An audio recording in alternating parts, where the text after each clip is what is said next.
Pagod ka na, 'di ba? Yung tipong kahit wala ka pang ginagawa, pagod ka na agad. Kamusta ka? Ako si Sachi. Salamat sa pag-tune in mo. Alam mo, may mga pagod kasi na hindi nawawala sa tulog. Kahit humiga ka, kahit ipikit mo yung mga mata mo, nandyan pa rin. Yung pagod na hindi katawan ang sumasakit, kundi yung isip at puso.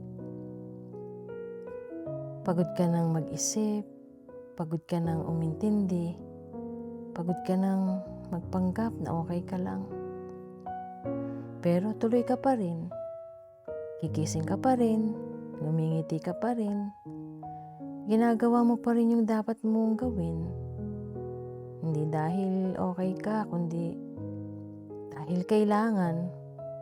Kasi may umaasa sa'yo, may responsibilidad ka, may mga bagay kang hindi pwedeng iwanan. Kaya kahit pagod ka na, tuloy ka pa rin.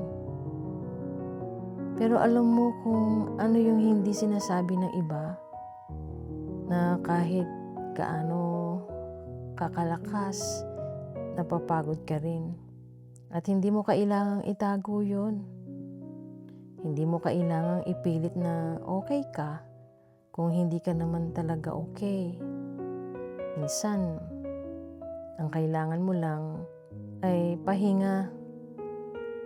Hindi yung pahinga na itutulog mo lang, kundi pahinga na wala kang kailangang patunayan.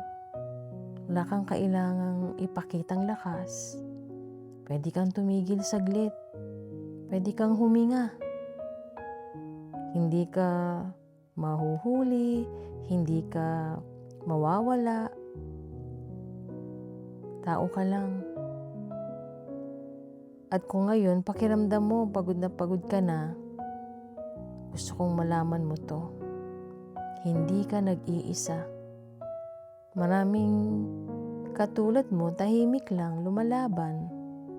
At kahit hindi ka nila nakikita, may halaga yung bawat araw na tinatawid mo. Kahit mabagal, kahit mahirap, nandito ka pa rin. At minsan, yun na yung pinakamalaking panalo. Kung gusto mong umiyak, okay lang, umiyak ka. Kung gusto mong tumahimik, okay lang. Kung gusto mong huminga lang na walang gagawin, okay lang. Hindi ka mahina, napagod ka lang. At balang araw, hindi na ganito kabigat. Dahan-dahan lang. Kung may gusto kang sabihin o ikwento, magsabi ka lang. Mag-email ka at ako lang ang makakaalam nito.